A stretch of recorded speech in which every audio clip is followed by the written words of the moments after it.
You wake up each morning already feeling overwhelmed by the day ahead, dreading the meetings, deadlines, and decisions that await you. The weight of responsibility sits heavy on your chest before you even leave your bed, and you're starting each day reactive instead of centered, scattered instead of focused. I am Marcus Aurelius, the philosopher-emperor who ruled the most powerful empire in history while maintaining inner peace through the darkest of times. In my meditations, I discovered that how you begin your day determines everything that follows your clarity, your strength, your ability to lead with wisdom rather than merely react to circumstances. The morning practices I'll share will transform your entire approach to daily challenges, giving you the unshakable foundation that no workplace pressure or personal crisis can disturb. Whether you're governing an empire or managing your own life, the same principles that sustained me through plagues, wars, and the burden of millions of lives can give you the inner fortress you need to thrive. But first, like this video, subscribe for more Stoic wisdom, and comment where you're watching from. I want to see how far the need for morning clarity has spread across our world. I remember the first morning I truly understood what it meant to carry the weight of an empire. The purple cloak lay beside my bed, heavy with more than just fabric. It bore the responsibility for millions of lives, countless decisions that would echo through history, and the crushing awareness that every choice I made could mean prosperity or suffering for people I would never meet. That particular dawn, I had awakened before the sun, as was my custom, but instead of rising with purpose, I found myself paralyzed by the magnitude of what lay ahead. A plague was ravaging the northern provinces, Germanic tribes were pressing our borders, and the Senate was divided on matters that could determine the fate of our civilization. The weight of it all pressed down on my chest like a stone, making it difficult to breathe, let alone think clearly. I lay there in the pre-dawn darkness, feeling utterly overwhelmed by circumstances that seemed to spiral beyond any mortal's ability to control. This was the moment that would either break me or forge me into something stronger. I had a choice. I could remain paralyzed by the enormity of external events, or I could remember what my philosophical training had taught me about the true source of strength. That morning, I made a discovery that would revolutionize not just my reign, but my entire understanding of human nature and our relationship to circumstances. I realized that the crushing weight I felt was not actually coming from the external responsibilities, was coming from my internal resistance to them. The plague, the wars, the political divisions, these were simply facts of reality.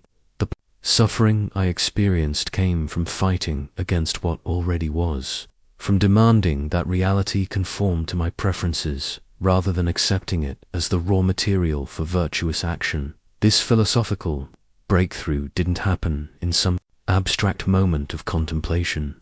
It occurred in the practical crucible of imperial responsibility, when I was forced to choose between despair and wisdom. I understood then that external circumstances, no matter how challenging, cannot determine the state of my soul unless I allow them to.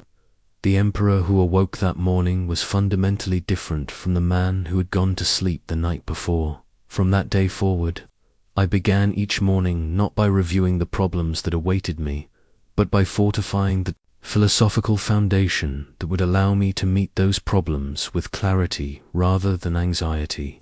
I learned to see each dawn not as the beginning of another day of overwhelming challenges, but as an opportunity to practice virtue in the face of whatever circumstances the universe had arranged for my development. This transformation didn't eliminate the difficulties I faced. If anything, they intensified as my reign progressed, but it fundamentally changed my relationship to those difficulties. Instead of being victims of circumstance, we become students of wisdom when we approach each morning with the right philosophical preparation. My journey to what you now know as the meditations began, not in the marble halls of imperial power, but in the simple study of a young man hungry for wisdom. I was barely 17 when I first encountered the teachings of Epictetus through a weathered scroll that my tutor Junius Rusticus placed in my hands. The parchment was worn from countless readings, its edges frayed, but the words contained within would reshape the very foundation of my thinking. Epictetus had been a slave who found freedom through philosophy, and his teachings struck me with the force of lightning. Here was a man who had experienced the ultimate external constraint. Literal bondage, yet had discovered an unassailable inner liberty. His words taught me that we are all slaves until we learn to distinguish between what is up to us and what is not, between our judgments and the events themselves. But understanding these concepts intellectually was vastly different from applying them when the stakes were real. My first true test came during what I can only describe as a crisis of purpose. I was in my early 20s, already marked for succession, when I began to question everything I had been taught about duty, honor, and the meaning of a life well lived. The comfortable certainties of youth were crumbling, and I found myself adrift in a sea of philosophical and practical uncertainties. It was during this period of inner turmoil that I began the practice that would define the rest of my life. Each morning, before the duties of the day could claim my attention, I would take up my stylus and write, not proclamations or official correspondence, but honest reflections on what I was learning about myself, about virtue, and about the proper way to live. These writings were never intended for public consumption. They were private conversations with my own soul, attempts to work through the challenges of applying philosophical principles to the messy realities of human existence. What began as a desperate attempt to find clarity in confusion gradually evolved into something far more powerful. I discovered that the act of writing forced me to examine my thoughts with precision, to question my assumptions, and to articulate principles that could guide me through any circumstance. The morning practice of reflection became my anchor, the fixed point around which everything else in my life would orbit. As I progressed from student to practitioner, I realized that philosophy was not meant to be an abstract intellectual exercise, but a lived experience that transformed how I approached every moment of every day.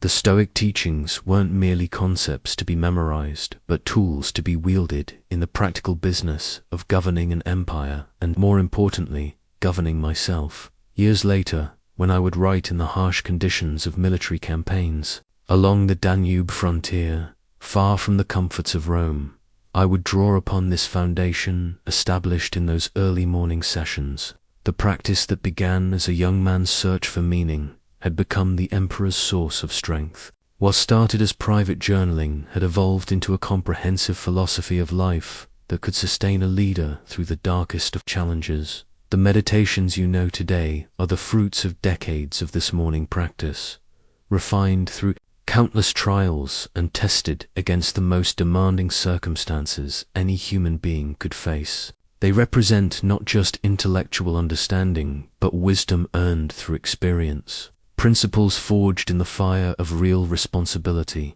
Asterisk, asterisk, the death mask of my adoptive father, Antoninus Pius, sat upon my desk as I wrote these words, its bronze features frozen in the final peace that comes to all mortals. Each morning I would begin my reflections by looking upon that face not from morbid fascination, but from profound wisdom. That mask taught me the first and most essential principle of a life well lived.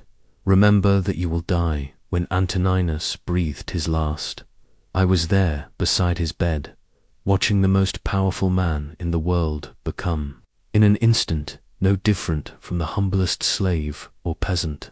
The empire that had seemed so permanent, the authority that had appeared so absolute, the legacy that had felt so secure, all of it reduced to the simple biological fact that every living thing must pass from this world. In that moment, I understood that death is not the enemy of life, but its greatest teacher. Most people flee from thoughts of mortality, believing that contemplating death will make them morbid or paralyzed by fear. I discovered exactly the opposite when I began each morning by honestly acknowledging that this day might be my last. Everything became precious and immediate. The petty grievances that had once consumed my thoughts revealed themselves as insignificant. The opportunities for virtue that I had been postponing suddenly became urgent priorities. This is not about becoming obsessed with death or living in constant fear of it. Rather, it's about using the reality of our finite existence to bring clarity and purpose to every moment we are given. When I remind myself each morning that my time is limited, I stop wasting it on things that don't matter.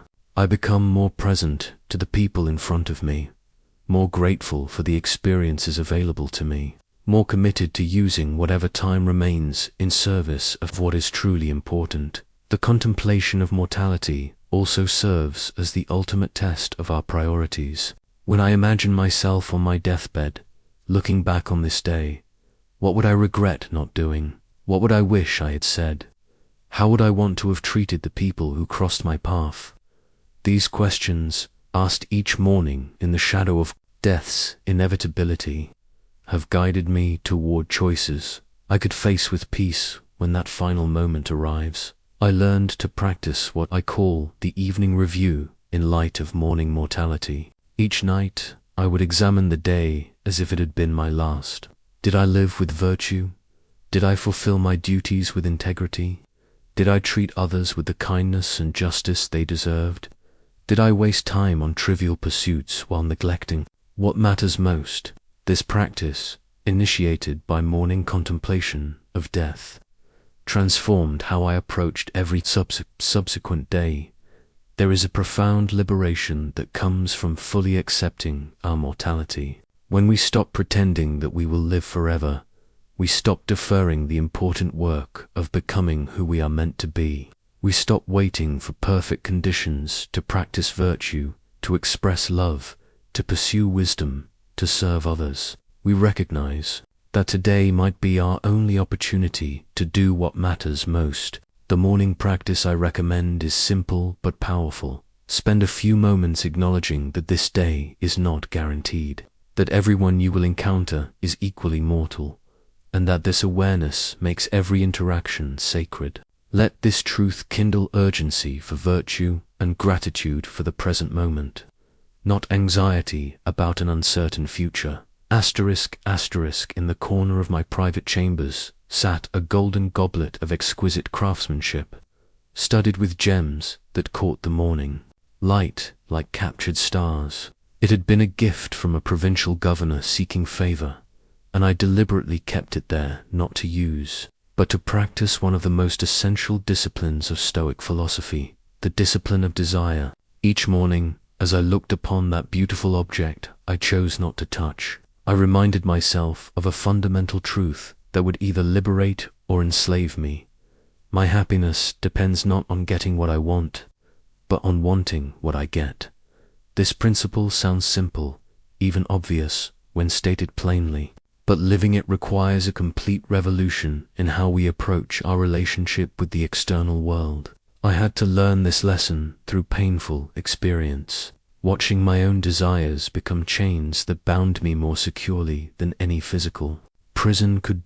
In my early years as heir to the throne, I fell into the trap that ensnares most people who suddenly find themselves with access to unlimited pleasures. I wanted the finest foods, the most beautiful art, the most comfortable accommodations, the most entertaining spectacles. But I noticed something disturbing. The more I indulged these desires, the more demanding they became.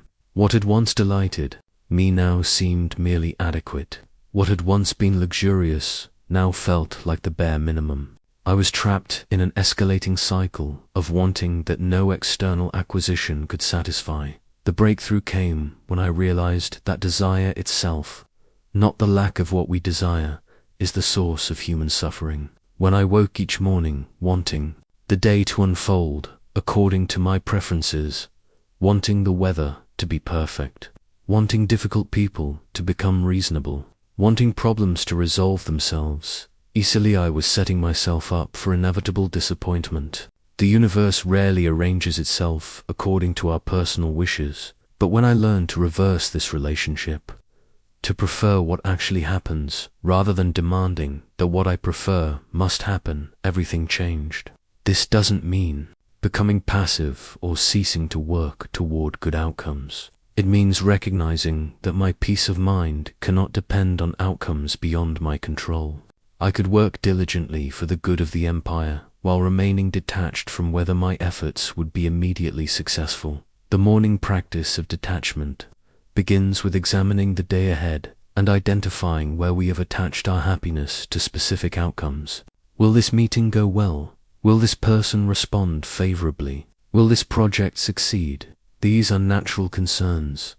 But when our inner peace depends on these external results, we have made ourselves slaves to fortune. Instead, each morning I learned to set my intention on what was truly within my control, my effort, my attitude, my virtue, my response to whatever circumstances arose. I could commit fully to doing my best while releasing attachment to whether my best would be sufficient to produce the outcomes I preferred. This paradoxical approach, caring deeply about virtue while remaining detached from results, proved to be the source of both effective action and inner tranquility. The golden goblet in my chamber served as a daily reminder that I already possessed everything necessary for happiness. Not in the sense that I had accumulated enough material goods, but in the deeper sense that happiness comes from within, from the proper ordering of my desires rather than the gratification of them. When I learned to want wisdom more than wealth, virtue more than victory, service more than success, I found a contentment that no external circumstance could disturb. This morning discipline of examining and redirecting our desires is perhaps the most practical of all Stoic exercises, because it transforms our relationship to everything we encounter throughout the day. Along the Danube frontier, where I spent my final years defending the empire against barbarian incursions, stood the fortress of Vindobona, massive stone structure that had withstood countless sieges.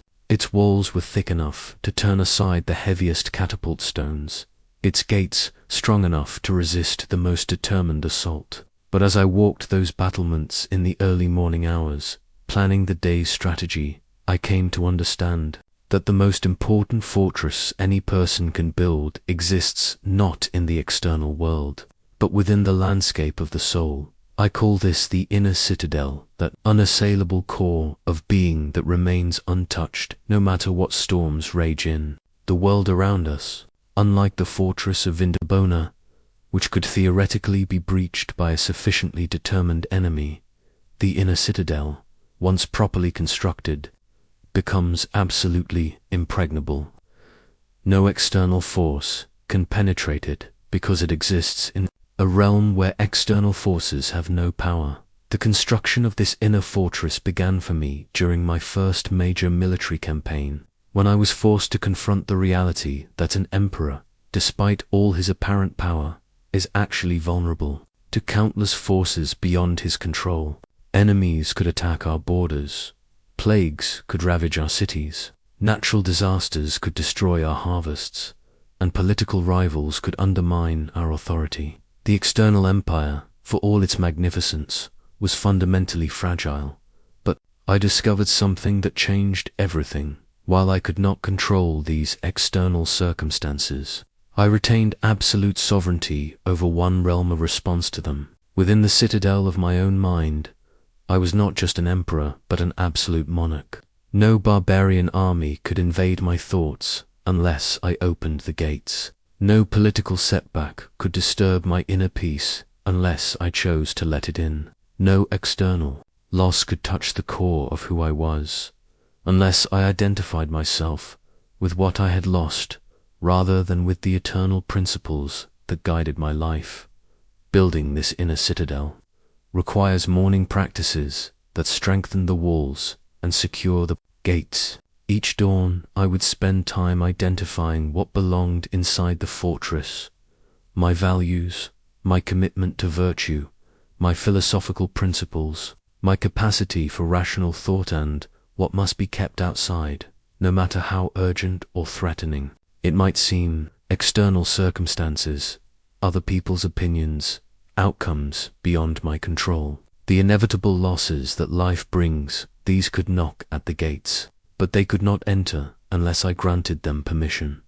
The morning practice of fortification involves what I call the philosophical inventory. I would examine the thoughts and concerns that had accumulated overnight, sorting them into two categories: those that belonged within my citadel of control, and those that belonged in the external world, where I could influence but not command. This daily sorting prevented the accumulation of psychological debris that could weaken the fortress walls. I learned to visualize this inner citadel with great specificity during my morning meditations. I would imagine its walls rising from the bedrock of unchanging philosophical principles, built with stones of virtue, fortified by years of practice, defended by the discipline of desire, and made beautiful by the pursuit of wisdom. Within these walls lived everything that truly mattered: my capacity for justice, courage, temperance, and practical wisdom.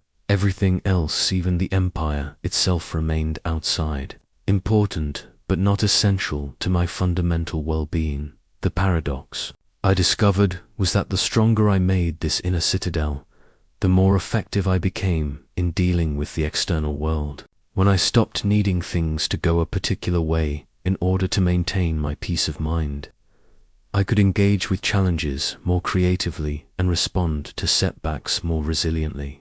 The inner fortress didn't isolate me from the world, it gave me a secure base from which to engage with the world more fully.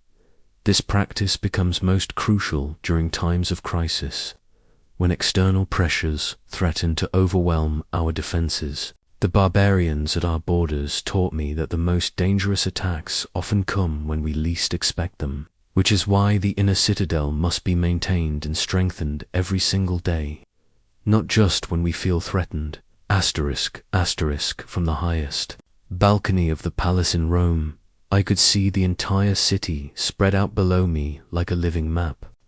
The forum, where senators debated the fate of nations, appeared no larger than a courtyard. The Circus Maximus, where 250,000 Romans roared their approval or disapproval, looked like a child's toy. The mighty Tiber, which brought life and commerce to our civilization, seemed like a silver thread woven through the landscape. From that elevated perspective, the daily dramas that consumed so much human energy and emotion revealed themselves in their proper proportions. This physical elevation taught me one of the most powerful practices in my philosophical arsenal: the view from above. Each morning, before descending into the particular concerns and immediate pressures of the day, I would take time to rise above them in imagination, gaining the cosmic perspective that puts all human affairs in their proper context.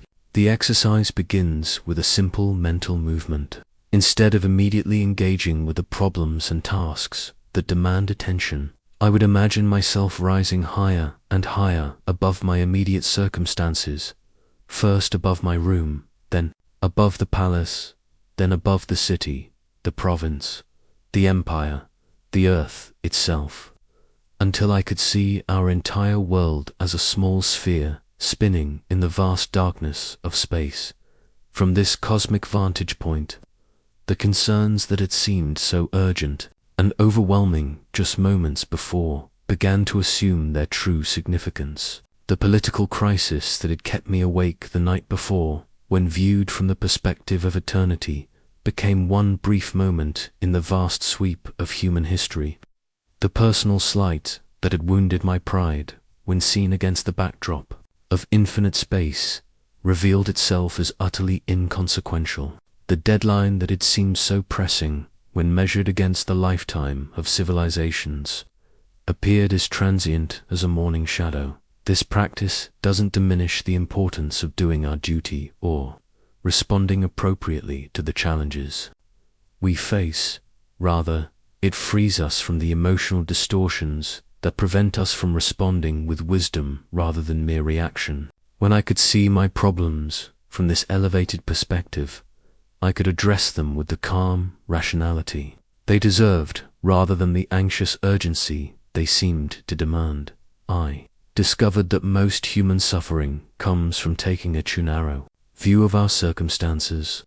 We become trapped in the immediate moment, unable to see beyond the particular difficulty that confronts us right now. The merchant who loses a shipment of goods sees only financial ruin. The politician who suffers a setback sees only the end of his career. The student who fails an examination sees only personal catastrophe. But from the view above, these events take their place in a much larger pattern of growth, learning, and development. The morning practice of gaining perspective involves deliberately shifting between different scales of time and space. I would consider how today's concerns would appear from next week, next year, next decade.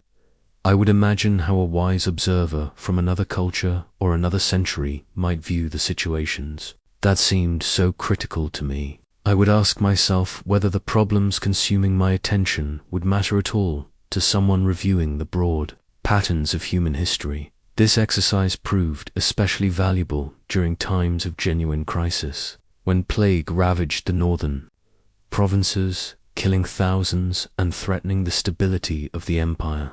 The view from above didn't diminish the reality of suffering or the urgency of response, but it did prevent me from being paralyzed by the magnitude of the catastrophe. From the cosmic perspective, even plagues and wars were part of the natural cycles of existence, events to be met with wisdom and virtue rather than despair and panic.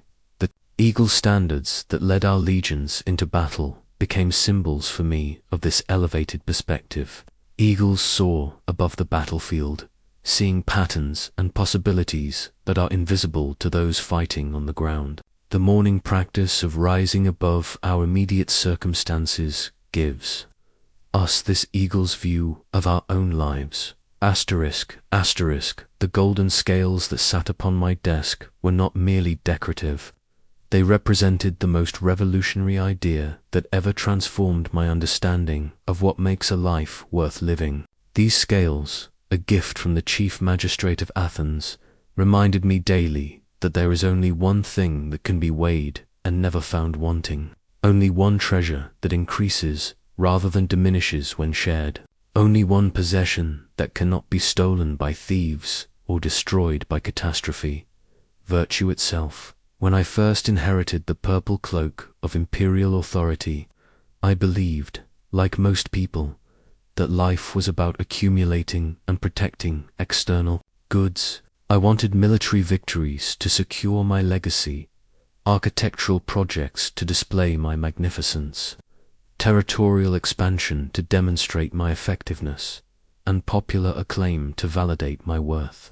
I measured my success by these external markers, and consequently, my peace of mind fluctuated with every gain or loss in these areas. The transformation began when I started asking a different question each morning. Not, what can I acquire today, but what kind of person can I become today?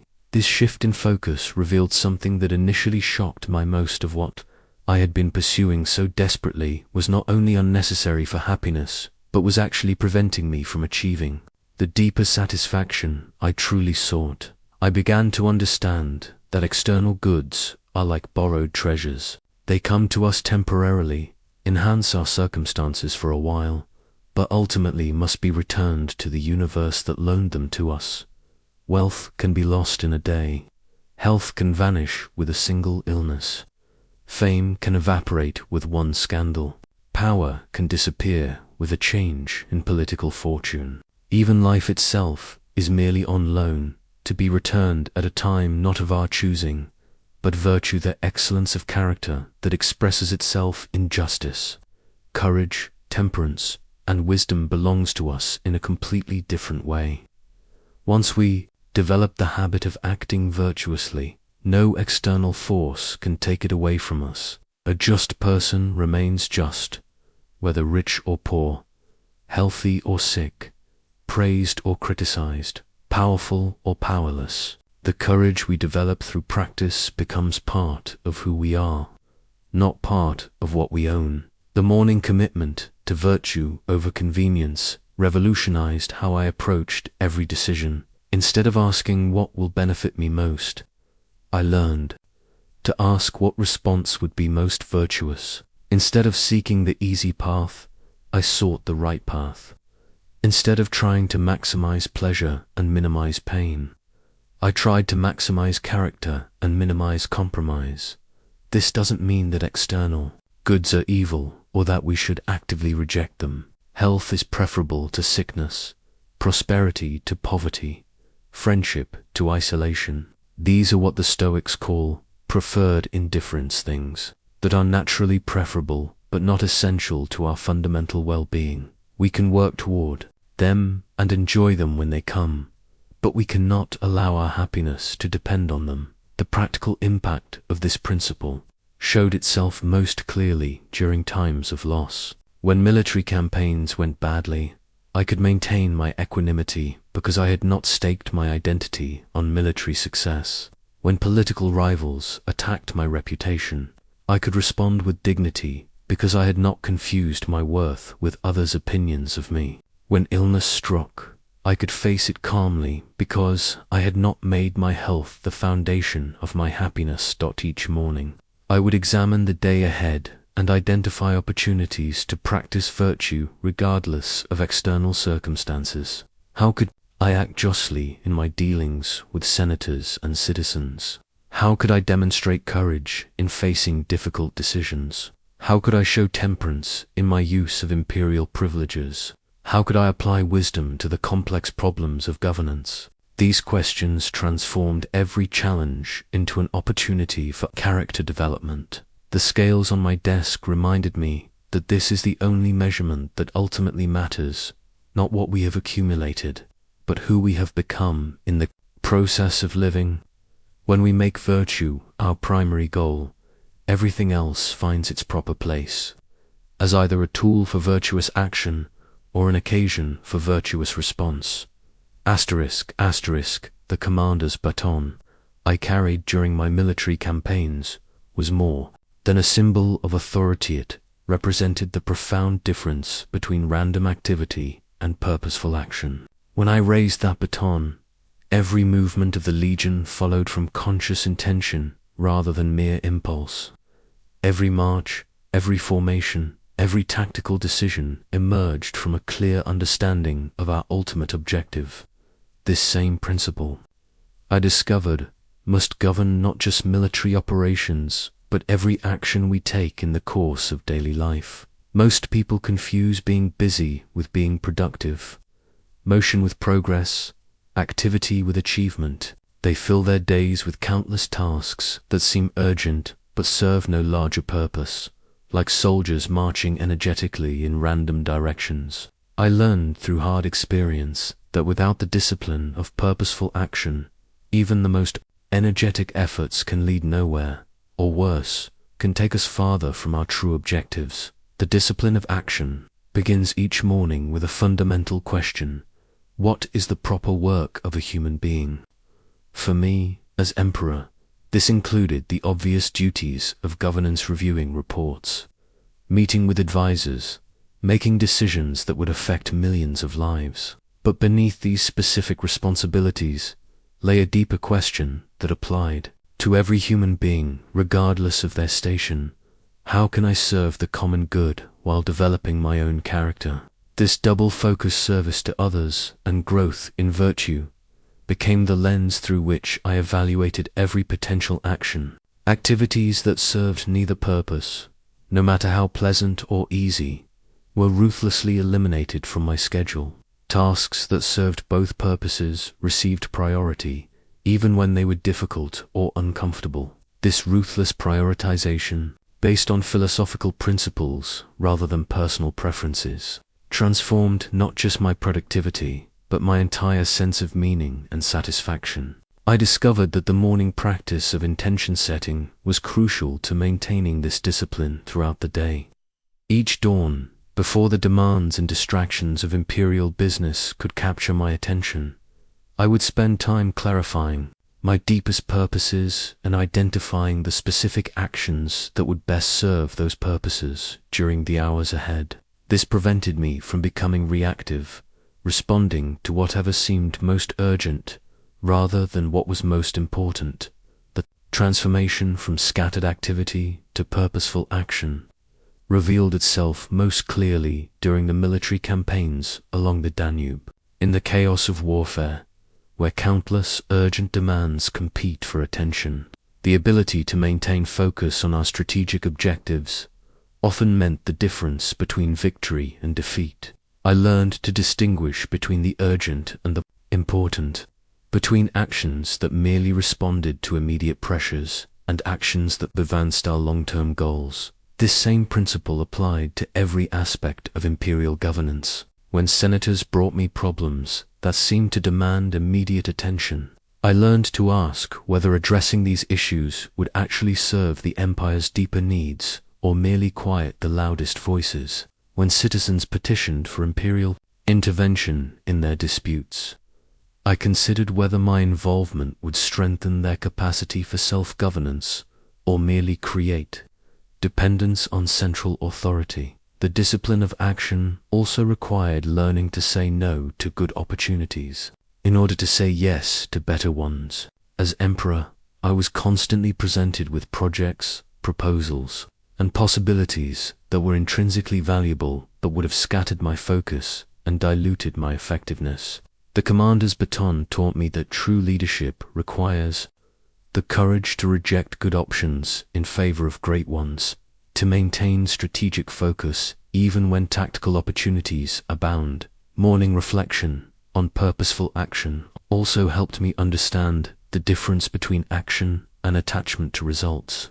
Once I had identified the right course of action based on virtue and service to the common good, I could commit to it fully while remaining detached from whether it would produce the specific outcomes I hoped for. This paradoxical combination, total commitment to right action, combined with philosophical detachment from particular results, proved to be the source of both effectiveness and equanimity. The baton reminded me daily that every action should emerge from consciousness rather than habit, from principle rather than impulse, from love of virtue rather than desire for advantage. Asterisk, asterisk. The ornate silver tongue that lay ceremonially before the Senate reminded me daily of both the power and the poison that words could carry. In that chamber, I encountered every variety of difficult human behavior imaginable. Senators who spoke eloquently while harboring treacherous intentions, advisors who promised loyalty while plotting advancement, generals who confused personal glory with military necessity, and citizens who demanded imperial intervention in problems they could solve themselves. Learning to navigate these interpersonal challenges without losing my philosophical equilibrium became one of my most essential morning preparations. The breakthrough in my understanding came when I stopped taking other people's behavior personally and started seeing it as information about their character rather than commentary on mine. When Senator Cassius spoke with barely concealed contempt during our debates about provincial taxation, my initial response was wounded pride and defensive anger. But my morning philosophical practice taught me to ask a different question. What does his behavior tell me about his inner state, and how can I respond in a way that serves both virtue and the common good? This shift in perspective revealed that most difficult behavior springs from people's own internal struggles rather than from anything inherently wrong with us. The senator who interrupted constantly was usually struggling with insecurity about his own ideas.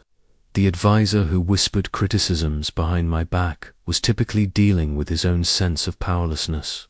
The general who took credit for others' victories was fighting his own battle with inadequacy. Understanding this didn't excuse their behavior, but it did free me from the emotional reactivity that would have made wise response impossible. My morning practice became preparing for the inevitable encounters, with challenging personalities by remembering several key principles. First, that other people's behavior belongs to them and reflects their character, not mine. Second, that my response to their behavior belongs to me and reflects my character. Third, that I cannot control what they do, but I have complete control over how I choose to respond. And fourth, that every difficult interaction is an opportunity to practice virtue.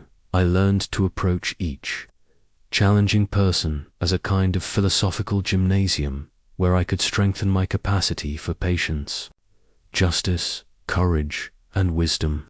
The senator who tested my patience became my teacher in equanimity. The advisor who challenged my authority became my instructor in humble confidence. The general who questioned my military decisions became my tutor in thoughtful leadership. Instead of dreading these encounters, I began to see them as valuable training for character development.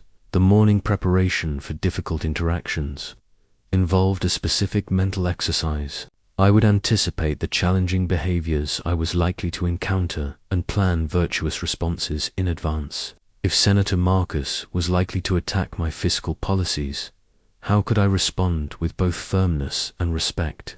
If General Lucius was likely to press for more aggressive military action, how could I listen carefully to his concerns while maintaining strategic wisdom? If the Syrian delegation was likely to make unreasonable demands, how could I be both just and practical in my response? This preparation didn't mean scripting every conversation or trying to control how interactions would unfold. Rather, it meant strengthening my commitment to virtue so that regardless of how others behaved, I could respond from my best self rather than from reactive emotion. I could disagree with people without demonizing them, correct their errors without humiliating them, and maintain my principles without being rigid or self-righteous. Perhaps most importantly, I learned to maintain compassion for difficult people without enabling their problematic behavior. Understanding that the senator's hostility came from his own insecurities didn't mean accepting disrespect to the imperial office. Recognizing that the general's aggression stemmed from genuine concern for Rome's security didn't mean approving reckless military adventures. Compassion for the person could coexist with firm boundaries around their behavior. The silver tongue of the Senate taught me that the most powerful response to difficult people is often the demonstration of virtue itself. When we respond to hostility with dignity, to manipulation with honesty, to aggression with calm strength, we create space for others to rise to a higher level of behavior. We cannot force this transformation, but we can make it possible by refusing to descend to their level of dysfunction. The sundial in my private garden cast its shadow with unwavering precision, marking each moment as it passed into history. That simple bronze instrument became one of my most profound teachers, reminding me daily that only the present moment actually exists. The past, no matter how glorious or painful, lives only in memory. The future, no matter how carefully planned or fearfully anticipated, exists only in imagination. Reality happens now, in this instant, and nowhere else. I discovered the transformative power of presence during a particularly challenging Senate session early in my reign. As various senators spoke, I found my mind wandering, rehearsing what I would say in response, worrying about how their proposals might affect provincial stability, reliving similar debates from previous sessions. Suddenly I realized that while my body sat in the Senate chamber, my consciousness was scattered across time and space, everywhere except in the actual moment where decisions needed to be made. That recognition shocked me into a new understanding. I was missing my own life, while my mind chased thoughts about past and future. The precious present moment, the only time when I could actually think clearly, speak wisely, or act virtuously, was slipping away unnoticed and unappreciated. I was like a man dying of thirst, while ignoring the clear spring flowing at his feet. From that day forward, My morning practice included specific training in the art of presence. Each dawn, before engaging with the day's responsibilities, I would spend time simply being aware of what was happening right now. I would notice the quality of light entering my chamber, the sensation of breath moving through my body, the sounds of the awakening city beyond my walls. This wasn't mere relaxation or aesthetic appreciation. It was fundamental training in the skill that makes all other skills possible. The practice of presence transformed every aspect of my daily experience. When meeting with advisors, instead of formulating responses while they spoke, I learned to listen with complete attention to what they were actually saying. This deeper listening often revealed nuances and insights that I would have missed while preoccupied with my own thoughts. When reviewing military reports, instead of rushing through the documents to reach a conclusion, I would read each section with full awareness, allowing the strategic implications to emerge clearly. I discovered that presence is not a passive state, but an active discipline. The mind naturally gravitates toward past and future because that's where our hopes and fears live. Staying anchored in the present moment requires constant gentle effort. Like a sailor continuously adjusting his course to stay on track despite changing winds and currents. The moment we stop paying attention to our attention, we drift away from the now. The morning practice of presence also revealed how much unnecessary suffering we create by living in times that don't exist. When my mind wandered to past mistakes, I would experience guilt and regret about actions that could no longer be changed. When it drifted to future possibilities, I would feel anxiety about events that might never occur. But when I remained present, focused on what was actually happening right now, most of this psychological suffering simply dissolved. This doesn't mean ignoring the lessons of the past or failing to plan for the future. Rather, it means bringing the wisdom of memory and the prudence of planning into the present moment where they can be useful.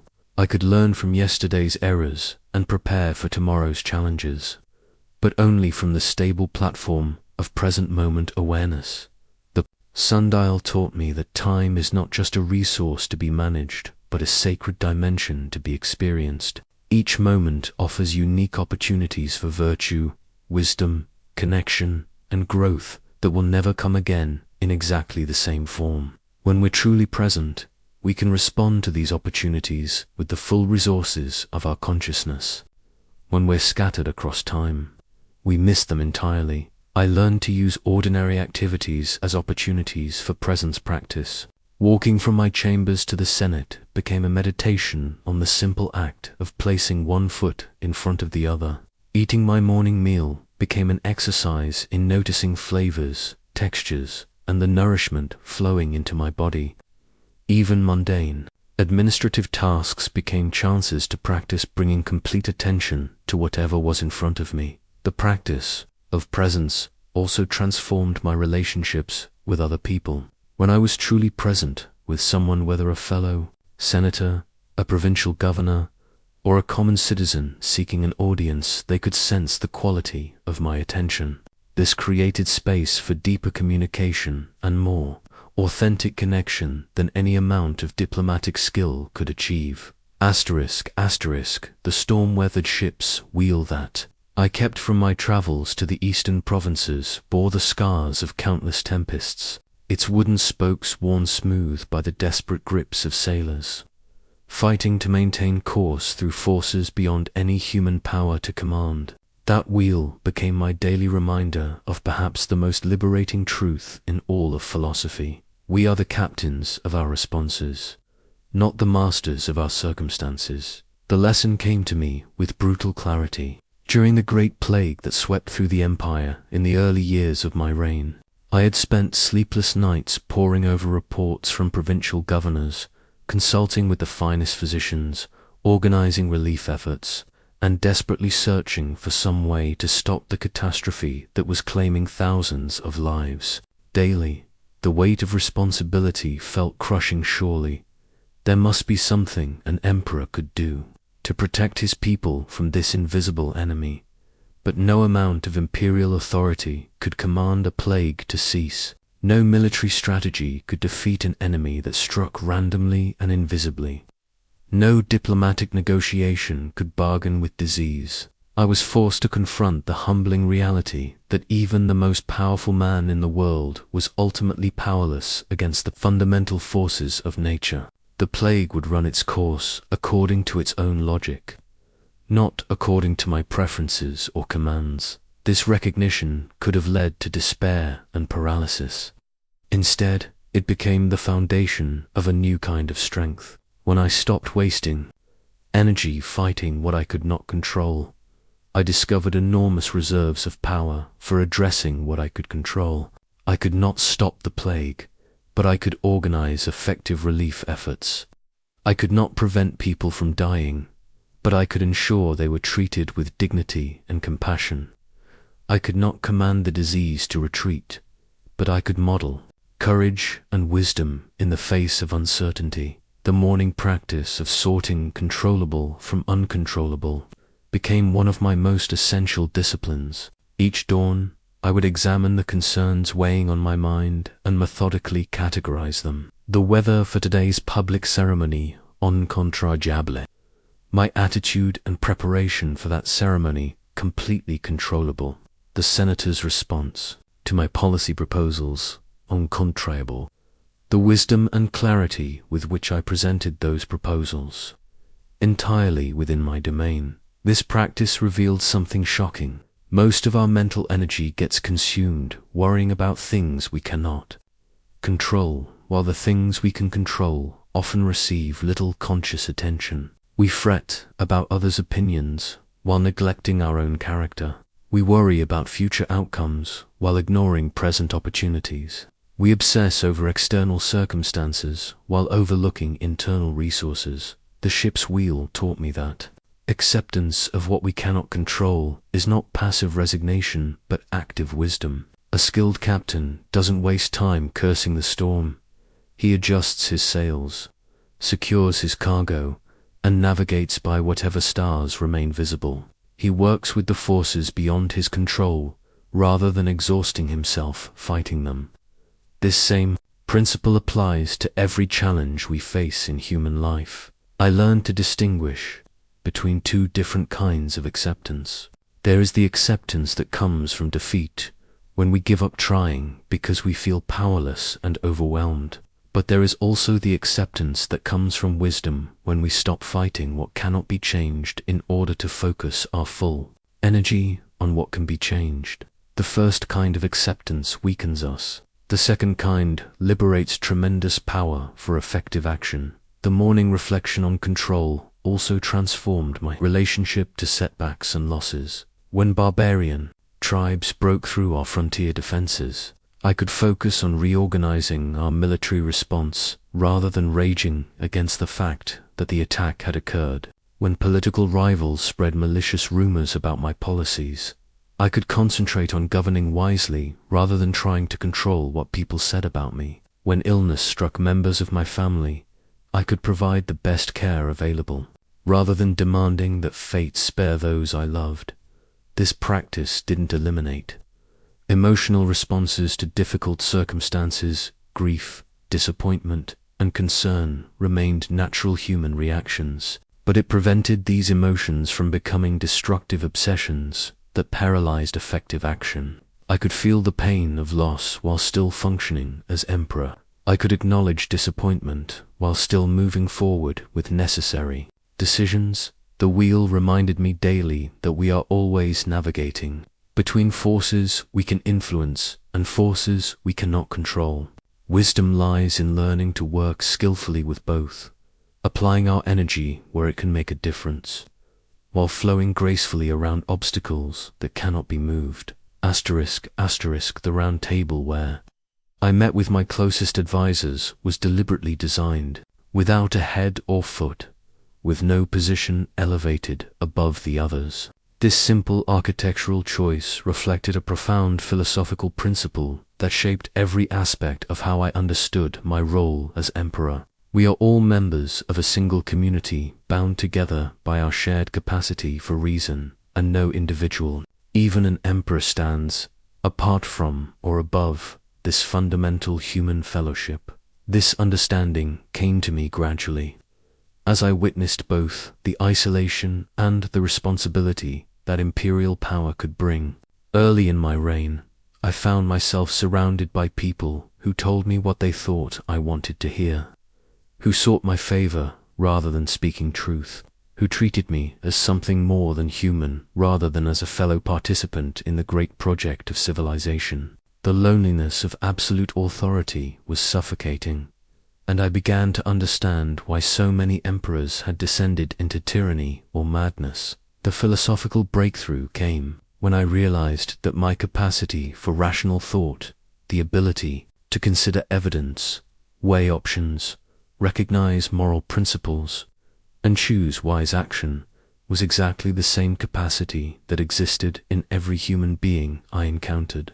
The senator debating fiscal policy, the soldier following orders, the merchant conducting business, the farmer growing crops. We all participated in the same fundamental human faculty of reasoning our way toward truth and virtue. This recognition transformed my morning practice in profound ways. Instead of beginning each day by focusing on my individual concerns and responsibilities, I would spend time contemplating my connection to the larger community of rational beings. I would remember that every decision I made as emperor affected not just my own character, but the common good of millions of people who shared the same essential human nature. I would recall that every person I would encounter that day possessed the same divine spark of reason that burned within my own consciousness. The morning reflection on universal community also helped me understand the proper relationship between individual development and social responsibility. The Stoic emphasis on personal virtue was never meant to create isolated individuals pursuing their own perfection in selfish isolation. Rather, personal virtue is the foundation that makes authentic service to others possible. We cannot give what we do not possess, cannot teach what we have not learned, cannot inspire qualities in others that we have not developed in ourselves. I began to see my own philosophical practice not as a private luxury available only to those with imperial leisure, but as a public service that made me more capable of wise leadership. Every morning I spent strengthening my own character was an investment in my ability to serve the common good. Every insight I gained into human nature improved my capacity to govern justly. Every virtue I developed in my private life enhanced my effectiveness in public life. The Round Table reminded me that wisdom emerges from dialogue rather than solitary contemplation. Even as emperor, I needed the perspectives of others to see clearly and think comprehensively. The senator who disagreed with my policies might possess insights that I had missed. The provincial governor who challenged my decisions might understand local conditions that escaped my notice. The common citizen who petitioned for justice might see moral implications that had not occurred to me. This understanding led to a morning practice of preparing for genuine dialogue rather than mere consultation. Instead of meeting with advisors, simply to receive information that would support decisions I had already made. I learned to approach conversations with authentic curiosity about what I might learn from other people's perspectives. I would examine my own assumptions and biases before important meetings, trying to identify where my thinking might be limited or distorted by my particular position and experience. The community of reason extended beyond the boundaries of the empire to include all human beings capable of rational thought, regardless of their nationality, social status, or cultural background. The barbarian tribes pressing our frontiers possessed the same essential human nature as Roman citizens. The slaves laboring in our fields and households shared the same divine capacity for wisdom and virtue as their masters. This recognition didn't eliminate the need for laws, boundaries, and social distinctions, but it provided the moral foundation for just governance. My morning contemplation of universal human Fellowship also transformed how I understood conflict and disagreement. When people opposed my policies or criticized my leadership, I could remember that they were fellow members of the community of reason, pursuing their own understanding of truth and justice. Their opposition might be misguided, but it emerged from the same human faculties that guided my own thinking. The blacksmith's anvil that stood in the corner of my study was scarred from countless hammer blows, its surface bearing the marks of every piece of raw metal that had been transformed upon it. That anvil taught me one of the most revolutionary principles of Stoic philosophy. Obstacles are not impediments to progress, but the very material from which progress is made. What seems to block our path actually becomes the path itself when we learn to see with philosophical eyes. This understanding was forged through personal experience with setbacks that initially seemed like unmitigated disasters. When the Germanic tribes broke through our frontier defenses in what appeared to be a catastrophic military failure, my first response was frustration and fear.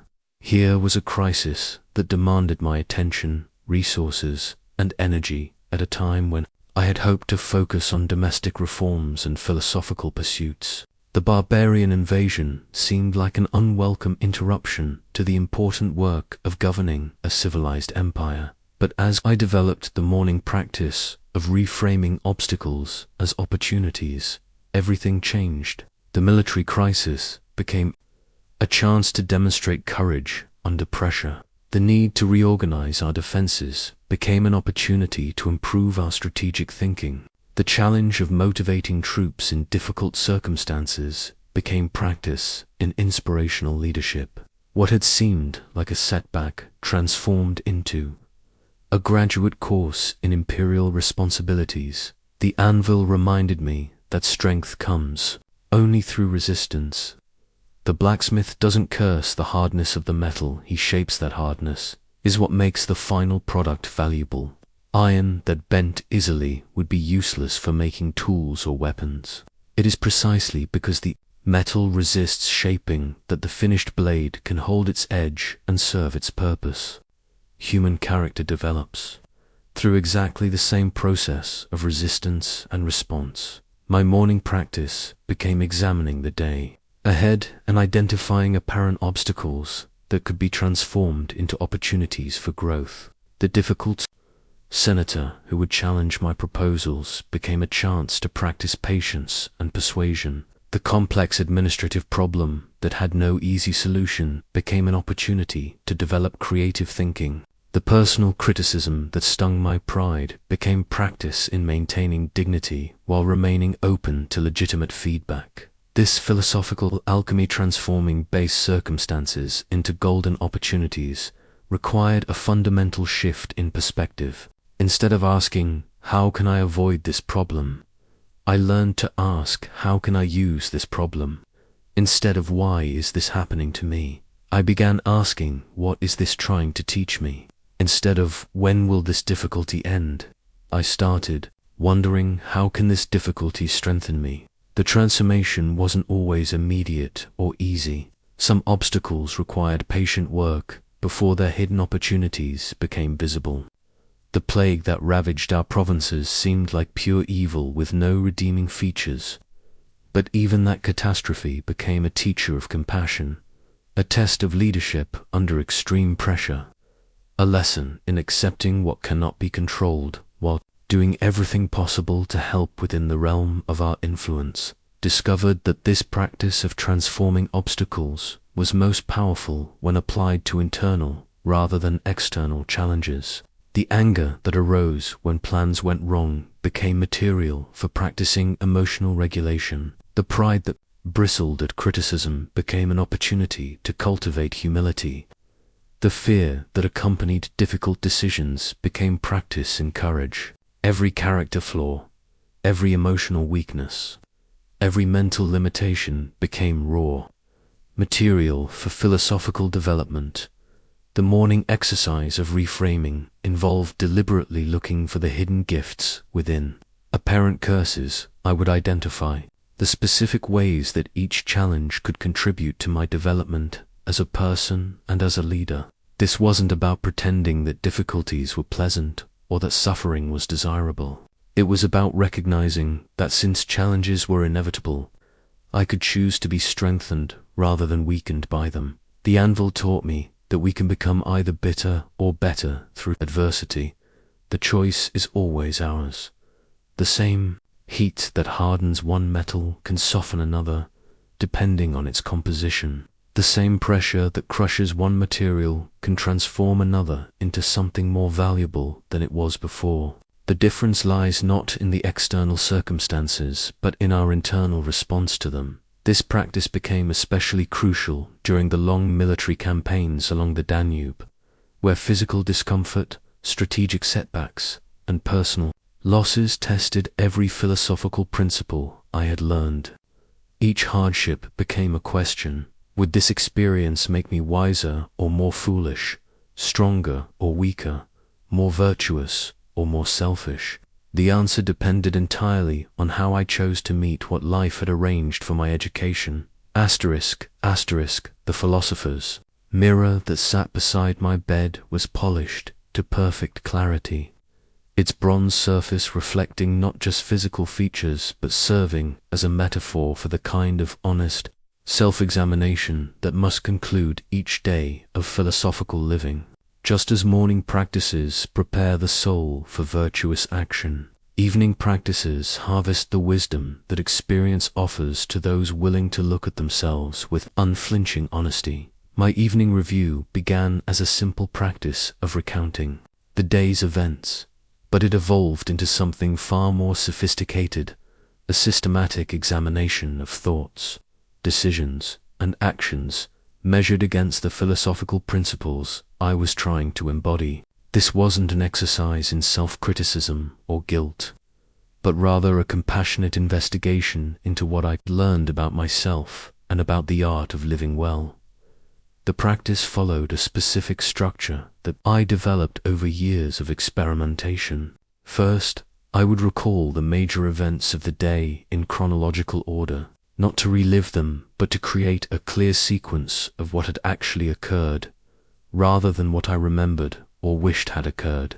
Memory, I discovered, is remarkably creative, often editing our experiences to make them more flattering or more dramatic than they actually were. Next, I would examine my responses to these events through the lens of Stoic principles. When the senator had challenged my agricultural policies, had I responded with wisdom or reactivity? When the messenger had brought news of barbarian movements along the frontier, had I maintained equanimity or allowed anxiety to cloud my judgment? When the delegation from Egypt had made their requests for imperial support, had I listened with genuine openness or merely waited for my turn to speak? The mirror reflected not just what I had done, but what I had been thinking and feeling throughout the day. I learned to notice the subtle patterns of thought that preceded both virtuous and unvirtuous actions. Pride often preceded my mistakes in judgment, while humility usually accompanied my better decisions. Impatience frequently led to poor communication, while presence enhanced my ability to listen and respond appropriately. This evening examination was not an exercise in self-condemnation. When I identified mistakes or missed opportunities, I would acknowledge them with the same objectivity I might use to analyze a military campaign or diplomatic negotiation. What factors had contributed to the error? What warning signs had I ignored? What different approach might have produced a better outcome? How could I prepare differently for similar situations in the future? The most valuable aspect of evening review was identifying the specific lessons that each day's experiences offered. Perhaps I noticed that I became impatient more quickly when I was physically tired, suggesting the importance of maintaining my health for the sake of virtue. Maybe I observed that I listened more carefully when I took time to center myself before important conversations, reinforcing the value of presence practices. Or I might recognize that I made better decisions when I consulted with advisors who were willing to disagree with me, highlighting the importance of seeking diverse perspectives. I also used the evening mirror to examine my progress in developing specific virtues. How had I practiced justice in my dealings with citizens and subjects? Where had I demonstrated courage in the face of difficult decisions?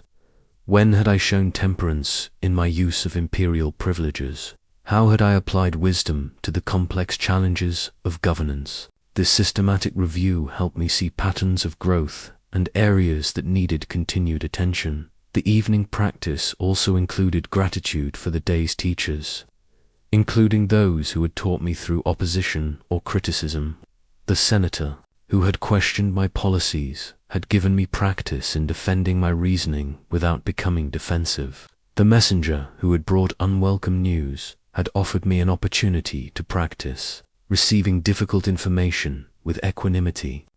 Even the minor frustrations and inconveniences of daily life had served as philosophical gymnasium equipment for strengthening character. Perhaps most importantly, the evening review connected each day's experiences to my larger philosophical development. I would ask myself how the day's events fit into the longer arc of my growth as a person and as a leader. What themes were emerging across weeks and months of experience? Which philosophical principles were becoming more natural, and which still required conscious effort? How was my understanding of Stoic teaching deepening through practical application? The mirror reminded me that this daily practice of self-examination was not narcissistic self-absorption, but essential preparation for more effective service to others. By understanding my own patterns of thought and behavior, I could recognize and correct tendencies that interfered with clear thinking and virtuous action. By harvesting wisdom from my mistakes, I could avoid repeating them in situations where the stakes might be higher. The architect's blueprint that lay rolled upon my desk contained detailed plans for strengthening the physical fortifications of Rome, but it also served as a metaphor for the most important construction project any person can undertake: building a daily routine that systematically strengthens rather than depletes the soul. Just as military engineers know that defensive structures must be built before they are needed, philosophical practitioners must construct habits that will sustain them through whatever storms life may bring. My own fortress of daily practice evolved through years of experimentation, failure, and gradual refinement. In the beginning, I had made the common mistake of trying to implement too many changes at once, creating elaborate routines that were impossible to maintain consistently. I would vow to spend hours each morning in meditation, to review philosophical texts for lengthy periods, to examine every thought and action with microscopic attention. These ambitious plans invariably collapsed under their own weight, leaving me frustrated and more scattered than before. The breakthrough came when I realized that consistency was more valuable than intensity, that small practices maintained daily were infinitely more powerful than grand gestures performed sporadically. The fortress of character is built not through dramatic transformations, but through the patient accumulation of right choices. Moment by moment, day by day, year by year, I began with the simplest possible foundation, spending just a few minutes each morning setting my philosophical intention for the day. Before engaging with any external demands, I would remind myself of the principles I wanted to embody and the kind of person I was trying to become. This brief practice anchored everything else that followed, creating a stable reference point that I could return to whenever I felt scattered or reactive. To this foundation, I gradually added other practices, but only after the previous ones had become natural and automatic. The evening review was added after the morning. Intention setting had become habitual. The midday pause for perspective was introduced after both morning and evening practices were firmly established. The discipline of presence was woven throughout daily activities only after the bookend. Practices of morning and evening had created a philosophical container for the day. The architect's blueprint reminded me that effective fortifications require multiple layers of defense. No single wall, however strong, can protect against every possible attack. Similarly, the daily fortress of philosophical practice needs multiple elements working together: practices for beginning the day with clarity, methods for maintaining perspective during challenges, techniques for transforming obstacles into opportunities, and systems for harvesting wisdom from experience. I learned to design my daily routine around the specific vulnerabilities and challenges that I faced as an individual. My tendency toward impatience required special attention to presence practices. My inclination to take on too much responsibility needed counterbalance through exercises in accepting what I could not control. My natural intensity required deliberate cultivation of equanimity and humor. The daily fortress had to be customized to my particular psychological landscape and circumstances. The construction process also had to account for the inevitable changes in external conditions. A daily practice that worked well during peaceful times in Rome might need modification during military campaigns on the frontier. Routines that were sustainable with good health might require adjustment during illness. The fortress had to be both strong and flexible, capable of maintaining its essential structure while adapting to changing circumstances. I discovered that the most important element of any daily practice was not its specific content, but the underlying commitment to philosophical awareness throughout ordinary activities.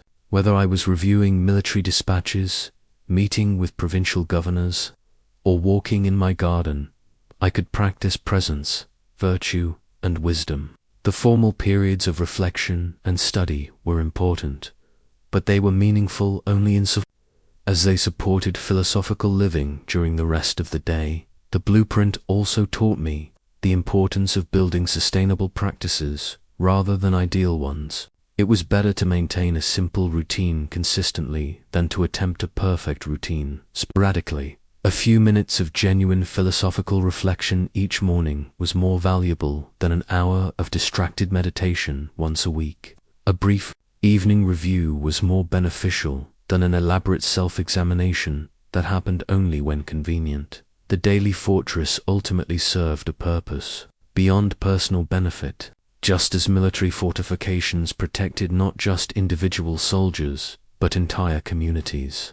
Philosophical practices strengthened my capacity to serve others more effectively. The morning preparation that centered my thoughts made me a clearer communicator. The presence practices that anchored my attention made me a better listener. The virtue cultivation that refined my character made me a more trustworthy leader. As the years passed, I realized that the daily fortress was not just protection against external challenges, but a laboratory for developing the internal resources that make any life worth living. Through consistent practice, ordinary moments became opportunities for growth, routine challenges became chances for virtue, and the simple act of living consciously became its own reward. Asterisk, the stone bridge that spanned the Tiber outside Rome had weathered countless floods and storms, connecting distant shores across the flowing waters of time. This enduring structure became my symbol for how ancient philosophical wisdom could reach across the centuries to address challenges that would have been unimaginable in my era, yet sprang from the same eternal human nature that has remained constant throughout history. When I consider the world you inhabit, with its instant communication across vast distances, its flood of information and opinions, its accelerated pace of change, its complex technologies, see both radically different circumstances and fundamentally identical human challenges. The external conditions of life have transformed beyond recognition, but the internal work of developing character, finding meaning, and living wisely remains exactly the same. Your morning battles with overwhelming digital demands mirror my struggles with the endless stream of imperial correspondence and provincial reports. The anxiety you feel about career advancement echoes my concerns about governing effectively under political pressure. Your difficulty maintaining focus amid constant distractions parallels my challenges staying present during lengthy Senate sessions filled with competing voices and urgent demands. The Stoic practices I developed can be directly adapted to your contemporary circumstances without losing their essential power. The morning practice of philosophical intention setting is perhaps even more crucial in your era of instant connectivity and perpetual availability. Before engaging with messages, emails, social media, or news, you can spend a few moments remembering your deeper values and the kind of person you want to be throughout the day. The discipline of distinguishing controllable from uncontrollable applies perfectly to your relationship with technology and social media. You cannot control what others post, how many people engage with your content, what opinions trend online, or how algorithms distribute information. But you retain complete control over what you choose to consume, how you respond to what you see, and how much time and attention you invest in digital activities. The view from above becomes even more valuable when applied to modern information overload. When news cycles create artificial urgency about events you cannot influence, the cosmic perspective helps you distinguish between what genuinely requires your attention and what merely demands it. The same meditation that helped me see political crises in their proper historical context can help you maintain sanity amid the manufactured drama of contemporary media. Your workplace relationships can benefit enormously from the Stoic approach to difficult people. The colleague who takes credit for your work, the boss who makes unreasonable demands, the client who changes requirements constantly. These figures play the same roles as the problematic senators and advisors I encountered daily. The principle remains identical. Their behavior belongs to them and reflects their character, while your response belongs to you and reflects yours. The practice of transforming obstacles into opportunities may be even more relevant in your era of rapid change and economic uncertainty. Job loss, career setbacks, industry disruption, technological obsolescence. These modern challenges offer the same opportunities for character development that military defeats and natural disasters provided in ancient times. The question remains, will these experiences make you wiser or more bitter, stronger or more fragile? The discipline of presence becomes particularly crucial in your age of digital distraction. The same attention training that helped me stay focused during complex imperial business can help you maintain awareness amid the constant stream of notifications, alerts, and entertainment options. Whether you're in a meeting, having dinner with family, or working on important projects, the ability to be fully present with whatever is in front of you remains the foundation of both effectiveness and satisfaction. Your evening review practice can incorporate modern elements while maintaining ancient principles. Instead of just examining your thoughts and actions, you might also review your digital consumption, asking whether the information you absorbed and the online interactions you engaged in contributed to your wisdom and virtue or merely filled time and created agitation. The morning contemplation of mortality takes on new dimensions in your era of medical advances and increased life expectancy. While you might live longer than people in my time, the fundamental reality remains unchanged. Your time is finite. This day is not guaranteed, and the awareness of mortality can bring urgency to virtue and gratitude to the present moment. The bridge across time reveals that human nature provides the constant thread connecting all eras. People in your time struggle with the same basic challenges that have faced every generation. How do we find meaning and purpose? How do we develop resilience in the face of setbacks? How do we maintain virtue under pressure? How do we balance personal fulfillment with service to others? How do we cultivate wisdom in the midst of confusion? The external circumstances continue to evolve, but the internal work remains timeless. ****. The The small seed that I held in my palm during my final morning in Rome contained within its modest form the potential for a mighty oak that could shelter future generations.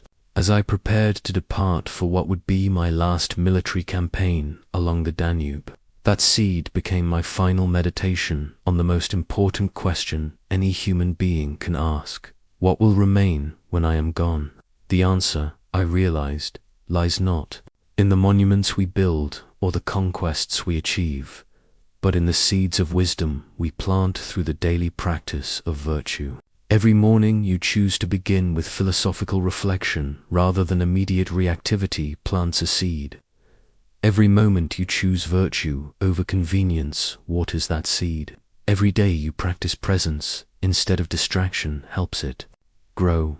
The tree that eventually emerges will provide shade and shelter long after you have returned to the earth from which all life springs. Your philosophical legacy begins not with grand gestures or public recognition, but with the quiet transformation of your own character through consistent daily practice. As you develop the habit of morning reflection, you become a slightly different person, more centered, more aware, more capable of wise response to whatever circumstances arise. This internal change, invisible to most observers, ripples outward in ways you may never fully recognize. The colleague who notices your unusual calm during a crisis may be inspired to seek their own path to equanimity.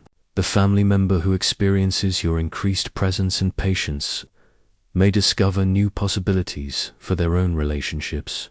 The stranger who encounters your authentic kindness during a difficult moment may remember that humanity still exists in an often harsh world. These seeds of influence spread far beyond your ability to track or measure. I have learned that the most profound teaching happens not through words, but through embodiment.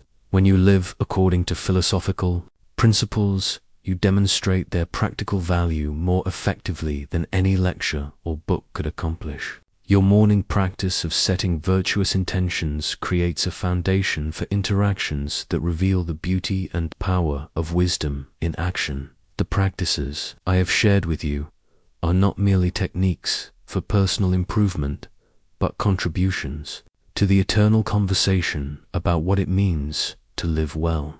Every time you choose the discipline of presence over the chaos of distraction, you add your voice to a dialogue that stretches back to the earliest philosophers and forward to generations. Yet unborn, you become part of the community of reason that transcends time and circumstance. Your legacy will be written not in marble or bronze, but in the improved quality of your attention, the increased depth of your compassion, the greater stability of your character, and the more consistent alignment between your values and your actions. These developments, invisible to the casual observer, represent the most important work any human being can accomplish. The morning practice that begins as personal discipline gradually reveals itself as preparation for service. As you become more philosophically grounded, you develop the internal resources necessary to help others navigate their own challenges. Your stability becomes a refuge for those caught in emotional storms. Your wisdom becomes a light for those lost in confusion. Your virtue becomes proof that noble living remains possible even in difficult times. I encourage you to see your daily philosophical practice as participation in something larger than personal development. You are continuing a tradition that has sustained human beings through every conceivable trial and circumstance. You are proving that the ancient wisdom remains relevant and powerful.